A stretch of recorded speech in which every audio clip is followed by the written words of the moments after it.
Hi, I'm Sarah Lacy, backstage at TechCrunch Disrupt with Ashton Kutcher. The guy in the hat. The guy in the hat. So you were just on stage, and Charlie Rose did not get out of you what I'm about to get out of you. He just didn't ask. One of your angel portfolio companies that no one knows about, very popular company, Airbnb. Yeah. When did you invest? Well, I've been working with them since about February.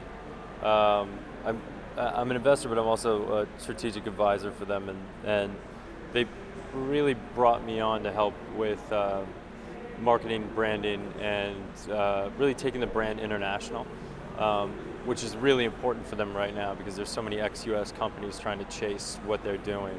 Right. And so that's kind of our primary focus right now is working on the UK and Germany and really starting to build the company there.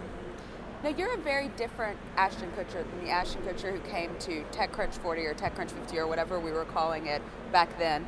First of all, you seemed more nervous to be in front of the techies then. You seem very, very calm and self-assured these days. I'm still nervous. I probably just know better words now.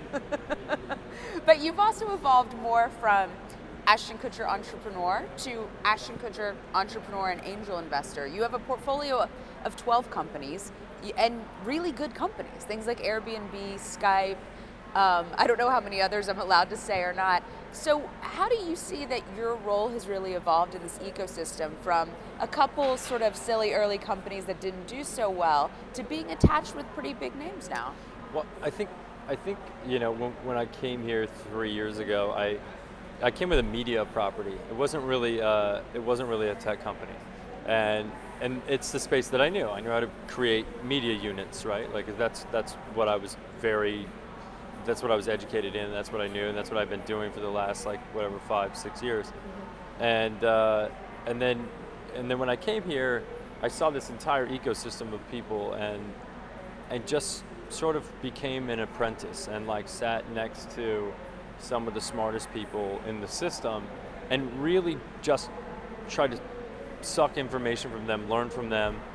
I just started reading a ton of stuff because I don't like to fail.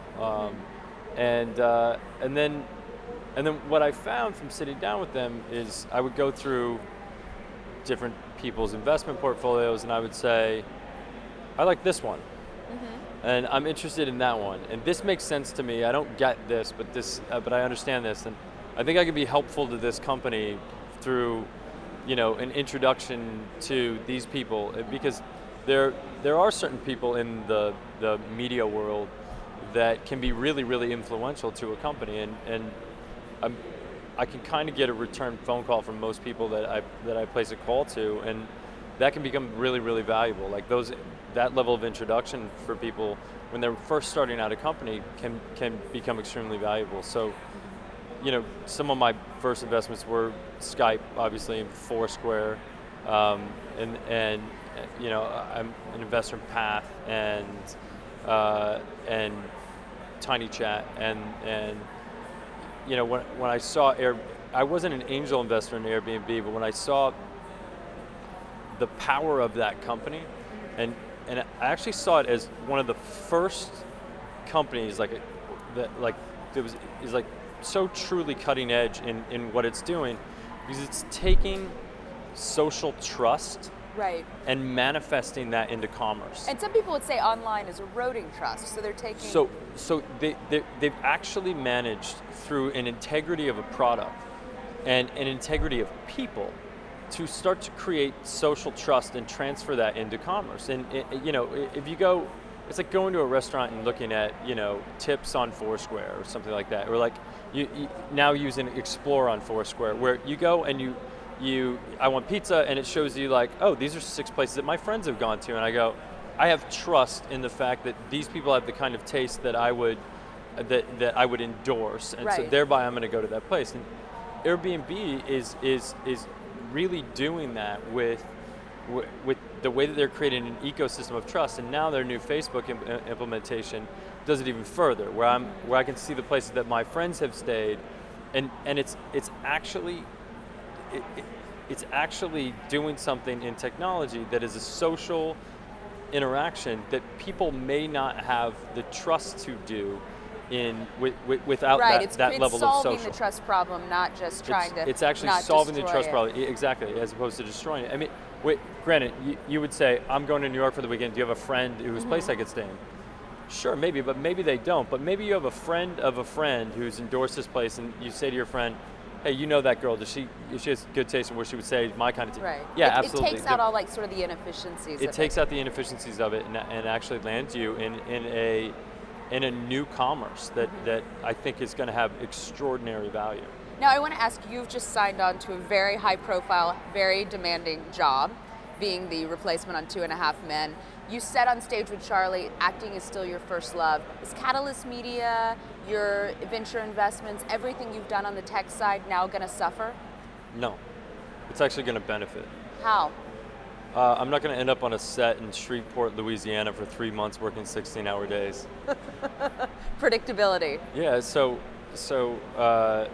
I've worked this job before. When I was on the 70s show, I know what the schedule is, and I know it really, really well. And I built Catalyst while I was making that show. I built Catalyst, I made multiple movies, I produced Punk'd and started Punk'd as well. I was able to have about 3 different jobs while I was working on a sitcom. And the great thing about sitcoms is it's an absolute brilliant schedule. You work about 30 hours a week, and you work for 2 weeks, and then you get a week off. And so it's 2 weeks on, 1 week off, 2 weeks on, 1 week off. That's pretty sweet. So, and then you have 3 months off in the summer, and 3 weeks off for Christmas, and a week off for Thanksgiving. So the way the schedule works, one, it keeps me in and around my office instead of ending up in France shooting a movie. And secondly, there's an extraordinary amount of time around that. And thirdly, it's just an absolutely brilliant job. I get to make people laugh for a living. I don't know if it gets better than that. Wow, suddenly I'm envious. I thought I had a great job. At TechCrunch, I think we work like 90 hours a week and I never get a vacation. Thank you so much for joining us, Ashton. Cheers. It's always Thank great you. to have you here. Pleasure.